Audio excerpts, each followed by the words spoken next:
पहला प्रश्न। पूर्वी मनीषा सद्गुरुओं को मनोवैज्ञानिक का संबोधन क्यों नहीं देती? क्या सद्गुरु मनोवैज्ञानिकों से किन्हीं अर्थों में बिल्कुल भिन्न है? कृपा करके समझाइए। मनोवैज्ञानिक मनस्विद नहीं है। मन के संबंध में जानता है, मन को नहीं जानता। मन के संबंध में जानना एक बात है, मन को जानना बिल्कुल दूसरी। मन के संबंध में जानना तो मन से ही हो जाता है। मन को जानना मन के पार गए बिना नहीं होता। साक्षी जानता है मन को। मन को जानने के लिए मन से भिन्न होना पड़ेगा, पार होना पड़ेगा, मन से ऊपर उठना पड़ेगा। मन में जो घिरे हैं वे मन को न जान पाएंगे। जिन्होंने ऐसा जाना कि हम मन ही हैं, वे तो मन को कैसे जान पाएंगे? जिसे भी हम जानते हैं उससे थोड़ी दूरी चाहिए, फासला चाहिए, तभी तो परिप्रेक्ष्य पैदा होता है। मैं तुम्हें देख रहा हूं क्योंकि तुम दूर हो, तुम मुझे सुन रहे हो क्योंकि मैं दूर हूं। मन से जो दूरी पैदा करने के उपाय हैं वही ध्यान है। मन को भी दृश्य बना लेने की जो प्रक्रियाएं हैं वही ध्यान है। जहां मन भी तुम्हें अपने से अलग दिखाई पड़ने लगता है, देह भी मन भी, और तुम सबके पार खड़े हो जाते हो। मनस्विद नहीं है मनोवैज्ञानिक, मन का ज्ञाता नहीं है। मन के संबंध में जानकारी है उसे, जानकारी उधार है। अपने मन के संबंध में उसे कुछ भी पता नहीं है। मन के संबंध में दूसरों ने जो कहा है उसका संग्रह किया है उसने। मन के संबंध में मनुष्य के व्यवहार को जांचकर परखकर जो अनुमान किए जा सकते हैं, उन अनुमानों पर स्थिर है वो। मनोवैज्ञानिक तकनीशियन है। इसलिए यह हो सकता है, अक्सर होता है, कि मनोवैज्ञानिक जिन संबंधों में तुम्हें सलाह देता है उन्हीं संबंधों में स्वयं रुग्ण होता है। तुम जान के चकित होगे कि मनोवैज्ञानिक जितने पागल होते हैं उतना कोई और पागल नहीं होता। और मनोवैज्ञानिक का सारा काम यही है कि पागलों को स्वस्थ करे। मनोवैज्ञानिक के धंधे में पागलपन 2 गुना घटता है साधारण धंधे की बजाय। प्रोफेसर भी पागल होते, इंजीनियर भी पागल होते, डॉक्टर भी पागल होते, लेकिन मनोवैज्ञानिक 2 गुने पागल होते। ऐसा होना तो नहीं चाहिए। मनोवैज्ञानिक तो बिल्कुल पागल नहीं होना चाहिए। जिसने मन को जान लिया वो कैसे पागल होगा?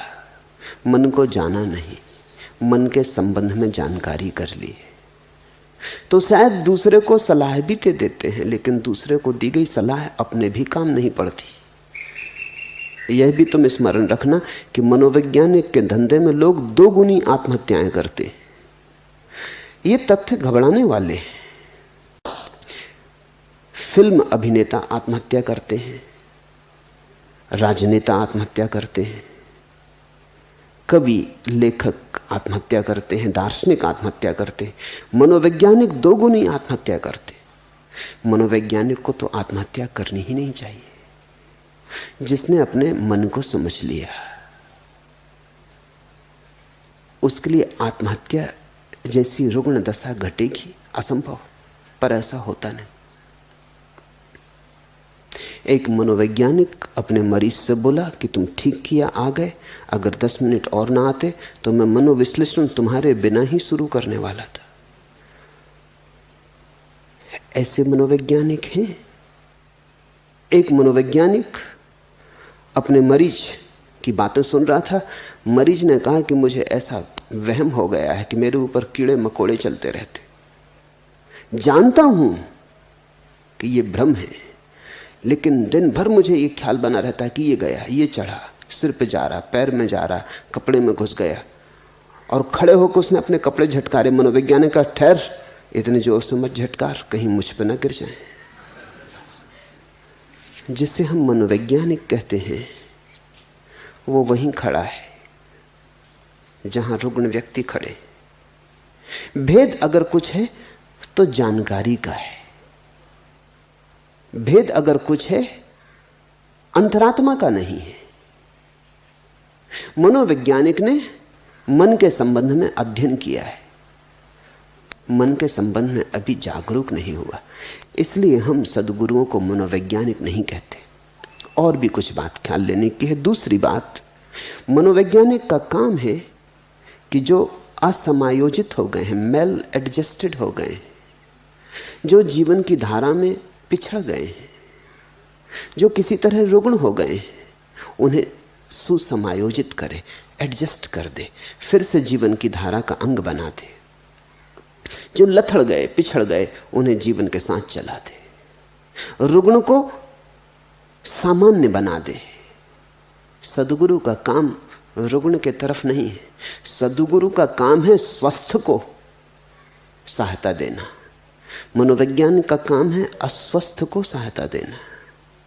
वो जो अस्वस्थ है उसे इस योग बना देना कि दफ्तर जा सके, फैक्ट्री जा सके, काम कर सके, पत्नी बच्चों की देखभाल कर सके, बात खत्म हो गई। सद्गुरु का काम है जिसे अपना पता नहीं है उसे अपना पता बता दे, जिसे जीवन के आत्यंतिक स्रोत का कोई अनुभव नहीं उसे उसका स्वाद लगा दे, परमात्मा से मिला दे। वो जो जीवन का परम सत्य है उससे संबंध जोड़ा दे। मनोवैज्ञानिक तुम्हें समाज का अंग बनाता है, सद्गुरु तुम्हें सत्य का अंग बनाता है। सोचना, समाज तो खुद ही रुग्ण है, इसके अंग बन के भी तुम स्वस्थ थोड़ी हो सकोगे। ये समाज तो बिल्कुल रुग्ण है। ये हो सकता है कि जिनको तुम पागल कहते हो उनका रोग थोड़ा ज्यादा है और जिनको तुम पागल नहीं कहते उनका रोग थोड़ा कम है। मात्रा का भेद हो सकता है, परिमाण का अंतर हो सकता है, लेकिन कोई गुणात्मक भेद नहीं है। ऐसा हो सकता है तुम 99 डिग्री पागल हो, जिसको तुम पागल कहते हो वो 100 डिग्री के पार चला गया। ये डिग्री की ही बात है। तुम जरा उबल गए, दिवाला निकल गया, पत्नी मर गई, तुम भी 101 डिग्री पे पहुंच जाओगे। जिनको तुम कहते हो पागल नहीं है वे कभी भी पागल हो सकते, जिनको तुम कहते हो पागल हैं वे कभी भी फिर सामान्य हो सकते। अंतर गुण का नहीं है, मात्रा का है। समाज तो खुद ही पागल है। 3000 सालों में 5000 युद्ध लड़े गए, और पागलपन क्या होगा। सच तो यह है व्यक्ति इतने पागल कभी होते ही नहीं जितना समाज पागल है। व्यक्तियों ने इतने अपराध कभी किए ही नहीं जितने समाज ने अपराध किए। इस समाज के साथ व्यक्ति को समायोजित कर देना कोई स्वस्थ होने की बात नहीं है, कोई स्वस्थ होने का मापदंड नहीं है। यह समाज रुग्ण है। इस रुग्ण समाज के साथ किसी को समायोजित करने का अर्थ इतना ही हुआ कि भीड़ के रोग के साथ तुमने तालमेल बिठा दिया। खलील जिब्रान की प्रसिद्ध कथा है। एक गांव में एक जादूगर आया और उसने गांव के कुएं में मंत्र पढ़ के कुछ दवा फेंक दी और कहा जो भी इसका पानी पिएगा पागल हो जाएगा। अब गांव में 2 ही कुएं थे, एक गांव का और एक राजा का। सारा गांव पागल हो गया, सिर्फ राजा, उसका वजीर, उसकी रानी, इनको छोड़कर। राजा बड़ा खुश हुआ। उसने कहा हम बचे, आज अलग कुआं था तो बच गए। अब लोग प्यासे थे तो पानी तो पीना ही पड़ा, और एक ही कुआं था तो कोई उपाय भी ना था। सारा गांव पागल हो गया। राजा खुश है, परमात्मा को धन्यवाद देता है कि खूब बचाया। लेकिन सांझ होते होते राजा को पता चला ये बचना ना हुआ, क्योंकि सारे गांव में एक अफवाह जोर पकड़ने लगी कि मालूम होता राजा का दिमाग खराब हो गया। जब सारा गांव पागल हो जाए और एक आदमी स्वस्थ बचा हो तो सारा गांव सोचेगा ही कि पागल हो गया ये आदमी। भीड़ एक तरफ हो गई, राजा एक तरफ पड़ गया। इस भीड़ में राजा के सिपाही भी थे, सेनापति भी थे। इस भीड़ में राजा के पहरेदार भी थे, अंगरक्षक भी थे। राजा तो घबरा गया। सांझ होते होते तो सारा गांव महल के चारों तरफ इकट्ठा हो गया। लोगों ने नारे लगाए कि उतरो सिंहासन से, तुम्हारा दिमाग खराब हो गया। हम किसी स्वस्थ मन व्यक्ति को राजा बनाएंगे। राजा ने अपने वजीर से कहा बोलो क्या करें, ये तो महंगा पड़ गया है, ये कुआं आज ना होता तो अच्छा था। वजीर ने कहा कुछ घबराने की बात नहीं, मैं इन्हें रोकता हूं, समझाता हूं, आप भागे जाएं, उस कुएं का पानी पी लें, गांव के कुएं का पानी पी लें, आप जल्दी पानी पिए, अब देर करने की नहीं है। वो भागा। राजा, वजीर तो लोगों को बातों में उलझा रहा, राजा वहां से पानी पी के आया तो नंग धड़ंग नाचता। गांव बड़ा खुश हुआ। उस रात बड़ा उत्सव मनाया गया। लोगों ने ढोल पीटे, बांसुरी बजाई, लोग खूब नाचे। लोगों ने कहा हमारे राजा का मन स्वस्थ हो गया। भीड़ पागल हो, समाज पागल हो, इस समाज के साथ किसी को समायोजित कर देने का कोई बड़ा मूल्य थोड़ी है। लोग धन के पीछे भागे जा रहे हैं। एक आदमी धन के पीछे भागना बंद कर देता है, हम उसको मनोवैज्ञानिक के पास ले जाते हैं। हम कहते हैं इसे क्या हो गया? जैसे सब हैं वैसा ये क्यों नहीं है? सब धन कमा रहे हैं, ये कहता धन में क्या रखा। भी ऐसी घटना घटी न्यूयॉर्क में। एक आदमी बैंक से $10,000 लेकर निकला, खूब धनी आदमी, और उसे ऐसे मौज आ गई रास्ते पर कि देखें क्या होता है। तो उसने $100 के नोट लोगों को देने शुरू कर दिए। जो देखा उसको कहा कि लो। लोगों ने नोट देखा, पहले तो भरोसा ना आया कि $100 का नोट कौन दे रहा है ऐसे अचानक। फिर उस आदमी को देखा, सोचे कि पागल है। उसने जो रास्ते पे मिला उसको नोट देने शुरू कर दिए। थोड़ी देर में खबर फैल गई कि वो आदमी पागल हो गया। थोड़ी देर में पुलिस आ गई, उस आदमी को पकड़ लिया कि तुम्हारा दिमाग खराब हो गया। वो कहने लगा मेरे रुपए और मैं बांटना चाहूं तो तुम हो कौन? पर उन्होंने कहा तुम पहले अदालत चलो, पहले तुम्हें प्रमाण पत्र लाना पड़ेगा मनोवैज्ञानिक का कि तुम स्वस्थ हो, क्योंकि ऐसा कोई करता। यहां लोग पागल हैं धन इकट्ठा करने को, यहां अगर कोई बांटने लगे तो पागल मालूम होता। बुद्ध लोगों को पागल मालूम हुए जब उन्होंने राज सिंहासन छोड़ा। महावीर भी पागल मालूम हुए जब उन्होंने साम्राज्य छोड़ा। पागल है ही। वो आदमी जाके अदालत ने कहा कि ये भी खूब रही, मेरे रुपए मैं बांटना चाहता हूं। मजिस्ट्रेट ने कहा रुको, मनोवैज्ञानिक का प्रमाण पत्र। मनोवैज्ञानिक कोई प्रमाण पत्र देने को तैयार नहीं, क्योंकि ऐसा आदमी पागल होना चाहिए। $10,000 बांट दिए और वो कहता है कि अगर मुझे तुम प्रमाण पत्र दे दो तो मैं 10,000 निकाल के और बांट दूं। मेरे पास बहुत है और मुझे बहुत मजा आया। जिंदगी में इतना मजा मुझे कभी आया ही नहीं। इकट्ठे मैंने रुपए किए, खूब किए, ये सुख मैंने कभी पाया नहीं। मुझे बड़ा सुख मिल रहा है, मुझे बांटने दो। मनोवैज्ञानिक का अगर तुम्हें फिर बांटना है तो तुम मुझे भी फंसाओगे, तो मैं तुम्हें प्रमाण पत्र नहीं दे सकता। जहां भीड़ पागल है धन के लिए, वहां कोई आदमी धन को छोड़ दे तो पागल मालूम होता है।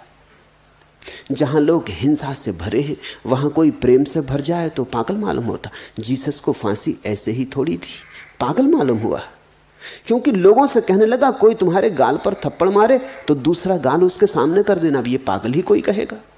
ये होश की बातें हैं कि जीसस ने लोगों से कहा कोई तुम्हारा कोट छीन ले तो कमीज भी दे देना।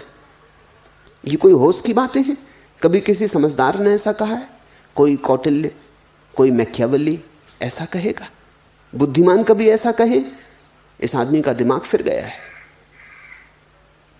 ये कहने लगा कि जो तुम्हें घृणा करें उन्हें प्रेम करना, और जो तुम्हें अभिशाप दें उन्हें वरदान देना।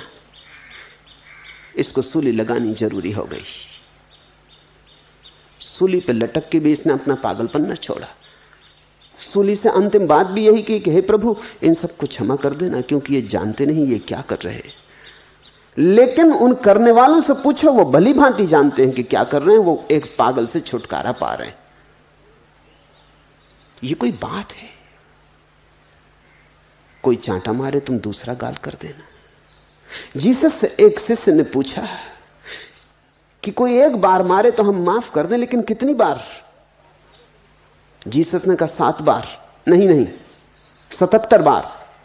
फिर देखा गौर से और कहा कि नहीं 777 बार। लेकिन तुम ख्याल रखना, तुम इसमें से भी तरकीब निकाल लोगे पागलपन की। मैंने सुना है एक ईसाई फकीर को एक आदमी ने चांटा मार दिया तो उसने दूसरा गाल सामने कर दिया। जीसस ने कहा है तो करना पड़े। उसने दूसरे गाल पे भी चांटा मार दिया। वो आदमी भी अद्भुत रहा होगा मारने वाला, वो शायद फ्रेडरिक नीत्शे का अनुयायी रहा होगा, क्योंकि फ्रेडरिक नीत्शे ने कहा है कि अगर कोई तुम चांटा मारो और एक गाल पे चांटा मारो और दूसरा तुम्हारे सामने कर दे तो और भी जोर से मारना, नहीं तो उसका अपमान होगा। उसने गाल दिखाया और तुमने चांटा भी न मारा। तो रहा होगा फ्रेडरिक नीत्शे का अनुयायी, उसने और कस के एक चांटा मारा।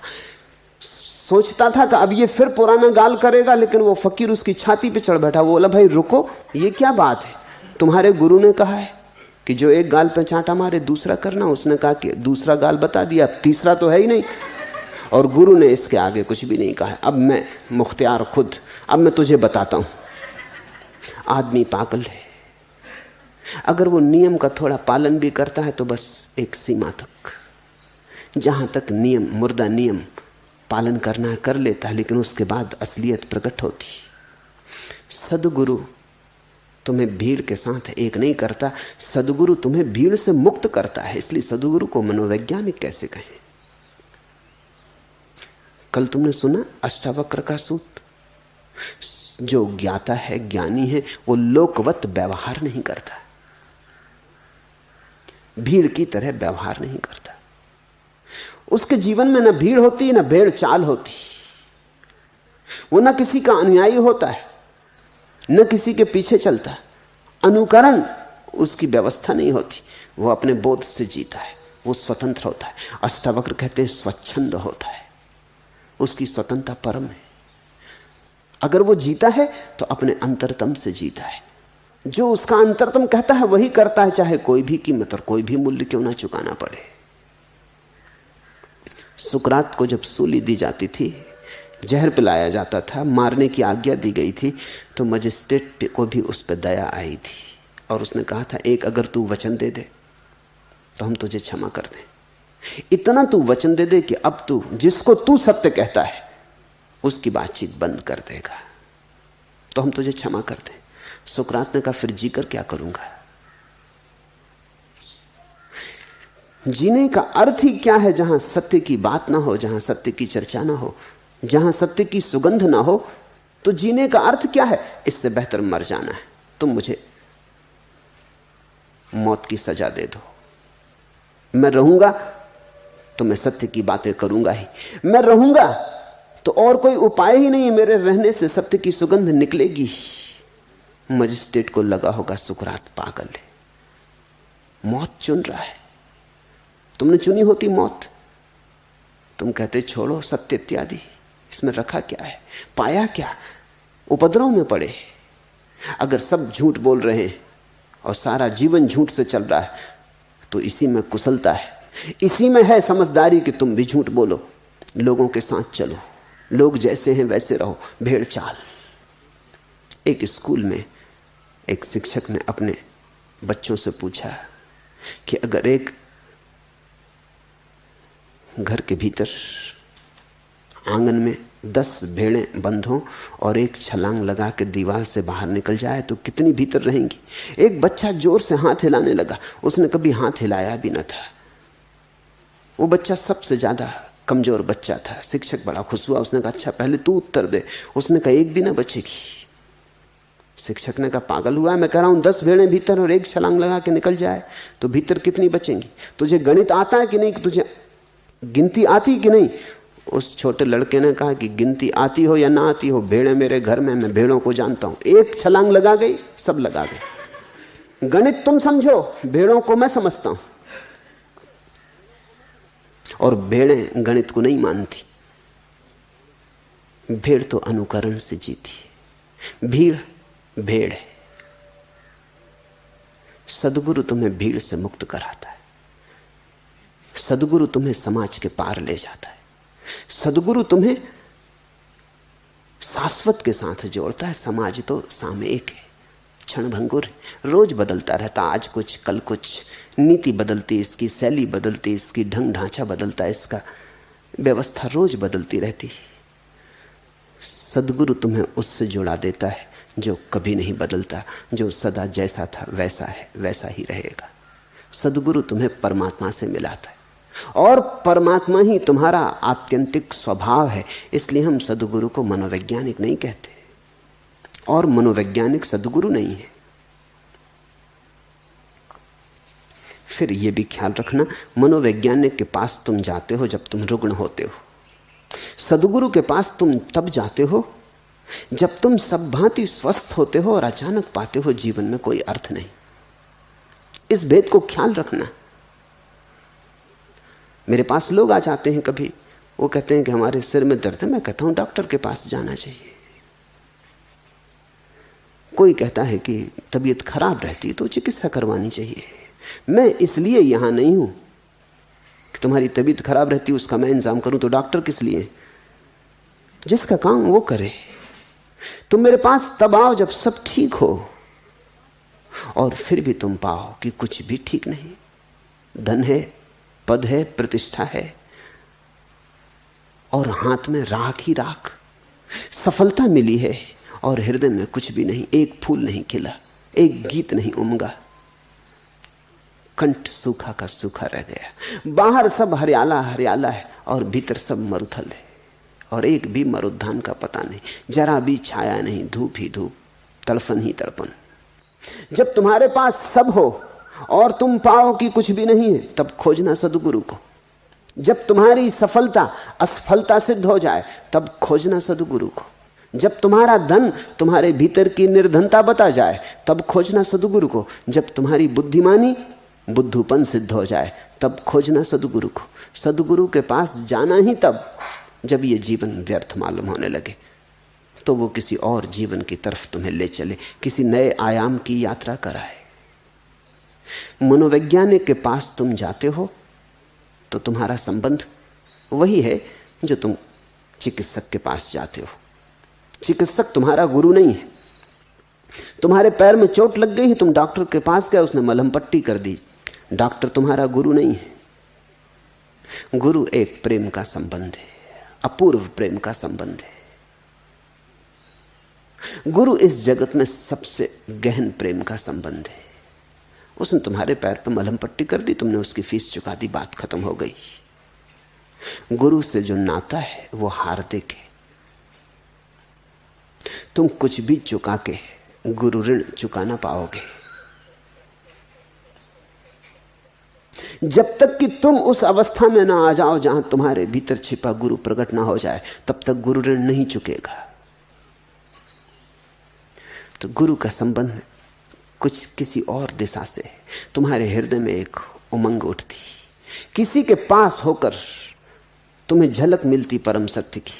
कोई तुम्हारे लिए झरोखा बन जाता, किसी के पास रहकर तुम्हें संगीत सुनाई पड़ता शाश्वत का। तुम्हारे मन में बड़ा शोरगुल है, लेकिन फिर भी किसी के पास क्षण भर को तुम्हारा मन ठहर जाता और शाश्वत को जगह मिलती।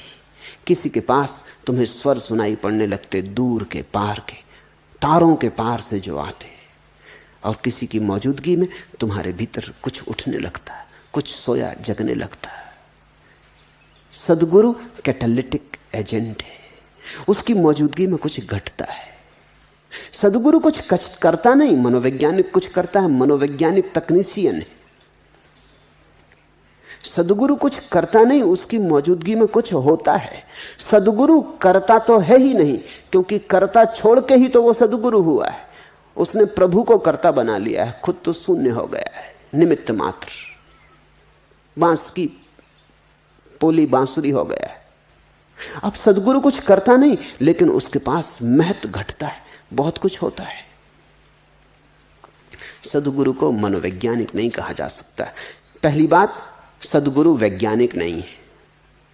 अगर सद्गुरु कुछ है तो शायद शाश्वत का कवि है, शायद तुकबंदी ना भी करता हो, शायद छंद में बांधता भी ना हो कुछ, शायद शब्दों और व्याकरण का धनी भी ना हो, शायद मात्राओं का उसे बोध भी ना हो, लेकिन फिर भी सद्गुरु शाश्वत का कवि। इसलिए तो हमने सद्गुरुओं को ऋषि कहा है। ऋषि का अर्थ होता है कवि। उन्होंने जो भी कहा है वो खुद नहीं कहा है, परमात्मा उनसे बोला है। इसलिए तो हमने वेदों को अपौरुषेय कहा है, पुरुष के द्वारा निर्मित नहीं। इसलिए तो कहा कि कुरान उतरी, मोहम्मद ने रची नहीं, उन पर उतरी, इल्हाम हुआ। इसलिए तो जीसस कहते हैं कि मैं नहीं बोलता, मेरे भीतर प्रभु बोलता है। ये वचन मेरे नहीं है। सद्गुरु शाश्वत की बांसुरी है और तुम उसके प्रेम में पड़ जाओ, गहन प्रेम में पड़ जाओ, तर्क इत्यादि छोड़ के उसके प्रेम में पड़ जाओ तो ही कुछ घटेगा। मनोवैज्ञानिक के पास तुम्हें प्रेम में पड़ने की जरूरत नहीं। सच तो यह है, तुम चकित होगे जान के कि फ्रायड, एडलर, जुंग और उनके पीछे आने वाले मनोवैज्ञानिकों की लंबी कतार कहती है कि मरीज अगर प्रेम में पड़ने लगे तो मनोवैज्ञानिक उसे रोके। इसे वो कहते हैं ट्रांसफरेंस। अगर मरीज मनोवैज्ञानिक के प्रेम में पड़ने लगे तो मनोवैज्ञानिक इसे रोके, क्योंकि अगर मरीज प्रेम में पड़ गया और मनोवैज्ञानिक भी मरीज के प्रेम में पड़ गया तो कौन किसकी सहायता करेगा, कैसे सहायता करेगा? फिर तो सहायता असंभव हो जाएगी। देखा कभी एक बड़ा सर्जन, उसकी पत्नी बीमार पड़ जाए, हजारों ऑपरेशन किए हों, उसने अपनी पत्नी का ऑपरेशन नहीं कर पाता, किसी दूसरे सर्जन को बुलाता है, चाहे नंबर 2 सर्जन को बुलाए। नंबर 1 सर्जन नंबर 2 सर्जन को बुला के ऑपरेशन करवाता है, क्योंकि खुद डरता है। प्रेम इतना है कि हाथ कब जाएंगे, घबराहट होगी, चिंता पकड़ेगी कि कहीं सफल हो पाऊंगा कि असफल हो जाऊंगा, पत्नी है कहीं मर न चाहे। इतनी चिंता से घिरा हुआ निश्चिंत न रहेगा, सर्जन कैसे हो पाएगा? नहीं, दूरी चाहिए। सर्जन चाहिए बिल्कुल निरपेक्ष, जिससे कुछ प्रयोजन ही नहीं। तुम जिंदा हो कि मुर्दा, इससे भी प्रयोजन नहीं। तुम बचोगे कि नहीं बचोगे, इसमें भी कोई आग्रह लगाव नहीं। मर गए तो मर गए, बचे तो बचे। वो तो सिर्फ अपना शिल्प जानता है, अपनी कला जानता है, वो अपनी कला का उपयोग कर लेगा। मैंने सुना है एक सर्जन किसी के पेट का ऑपरेशन कर रहा था और उसने अपने सहयोगी को मरीज के सिर के पास खड़ा किया था कि कुछ विशेष घटे तो खबर देना। कोई 10 मिनट बाद सिर के पास खड़े हुए आदमी ने कहा, महानुभाव रुकिए। उसने कहा, बीच में मत टोको। तो वो चुप रहा। फिर उसने कहा कि लेकिन सुनिए तो, मैं क्या कहना चाहता हूं। मेरी तरफ का जो हिस्सा है वो मर चुका है, उस सिर की तरफ का जो हिस्सा है, उसके सहयोगी ने कहा वो मर चुका है, वो ऑपरेशन आप किए ही चले जा रहे हैं। यह आदमी अब जिंदा नहीं है, अब आप बेकार मेहनत कर रहे हैं। सर्जन को इसका भी पता नहीं होना चाहिए कि जिंदा भी है आदमी के मुर्दा। वो अपनी कुशलता से अपना काम किया जा रहा है, उसे जरा भी डमाडोल नहीं होना चाहिए। तो फ्रायड ने कहा है कि मरीज और मनोचिकित्सक के बीच किसी तरह का रागात्मक संबंध न बने, अन्यथा मुश्किल हो जाएगी, फिर सहयोग देना मुश्किल हो जाएगा। दूरी रहे। ठीक उल्टी बात सद्गुरु के साथ है। अगर रागात्मक संबंध न बने तो इतनी दूरी रहेगी कि कुछ हो ही ना पाएगा। रागात्मक संबंध बने तो ही कुछ हो पाएगा। सद्गुरु के पीछे तुम पागल हो के प्रेम में पड़ो तो ही कुछ हो पाएगा, मतवाले हो जाओ तो ही कुछ हो पाएगा। ये संबंध प्रेम का है। सद्गुरु तुम्हारे हृदय में बस जाए तो कुछ हो सकता है। वह गंध मेरे मन बस गई रे, एक बन जूही एक बन बेला, अगणित गंधों का यह मेला, पाकर मुझको निपट अकेला, इन प्राणों को कस गई रे, वह गंध मेरे मन बस गई रे।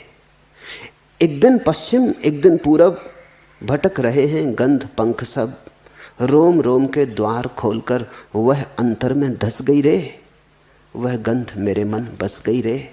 नभ में जिसकी डालें अटकी, थल पर जिसकी कलियां चटकी, मेरे जीवन के करदम में वह अनजाने फंस गई रे, वह गंध मेरे मन बस गई रे। जब तक सद्गुरु की गंध तुम्हारे मन में न बस जाए, जब तक तुम दीवाने न हो जाओ, तब तक कुछ भी ना होगा। सद्गुरु और शिष्य का संबंध रागात्मक है। वो वैसा ही संबंध जैसे प्रेमी और प्रेयसी का। निश्चित ही प्रेमी और प्रेयसी के संबंध से बहुत पार, लेकिन उसी से केवल तुलना दी जा सकती है और कोई तुलना नहीं है। दीवानगी का संबंध है।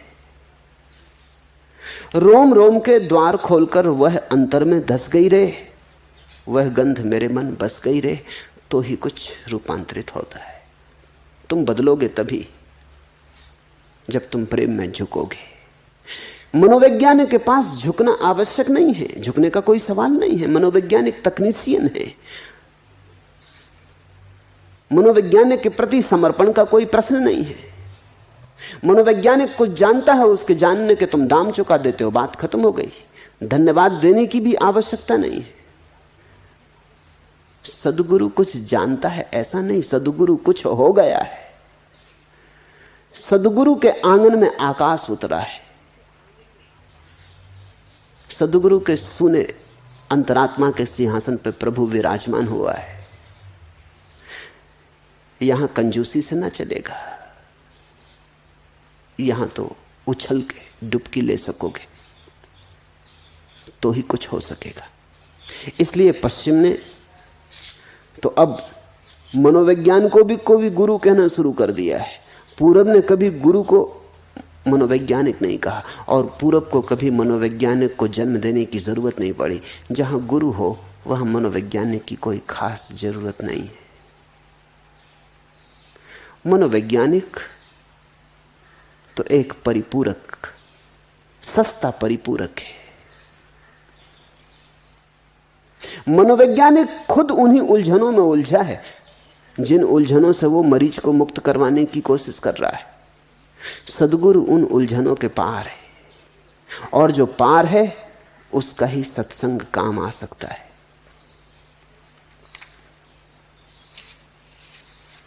सद्गुरु व्यक्ति नहीं है, इसलिए पूर्व के मनीषी सद्गुरु को परमात्मा कहते, उसे ब्रह्म स्वरूप कहते। उसका कारण है, सद्गुरु व्यक्ति नहीं है। सद्गुरु हो गया अव्यक्ति। उसने अपने को तो पहुंच के मिटा डाला, उसने अपनी अस्मिता हटा दी, उसने अपना अहंकार गिरा दिया। अब उसके भीतर से जो काम कर रहा है वो परमात्मा है। जब सद्गुरु तुम्हारा हाथ पकड़ता है तो परमात्मा ने ही तुम्हारा हाथ पकड़ा है। अगर तुम्हें ऐसा दिखाई ना पड़े तो सद्गुरु से तुम्हारा अभी संबंध नहीं बना, तुम अभी शिष्य नहीं हुए, अभी बात शुरू ही नहीं हुई, अभी बीज बोया नहीं गया। फसल काटने की मत सोचने लगना, बीज ही नहीं बोया गया है। जब कभी गिरने लगा मन खाइयों में, कौन पीछे से अचानक थाम लेता। सूखते जब जिंदगी के स्रोत सारे, धार से कटते चले जाते किनारे, कौन दृढ़ विश्वास इन कठिनाइयों में जिंदगी को हर सुबह हर शाम देता। जब निगाहों में सिमट आते अंधेरे, जिंदगी बिखरे समय के खा थपेड़े, कौन धुंधलाई हुई परछाइयों में जिंदगी के कण समेट तमाम लेता। जो जमाने से विभाजित हो न पाई, रह गई अवशेष वह जीवन इकाई, कौन फिर संयोग बन तन्हाइयों में जिंदगी को नित नए आयाम देता।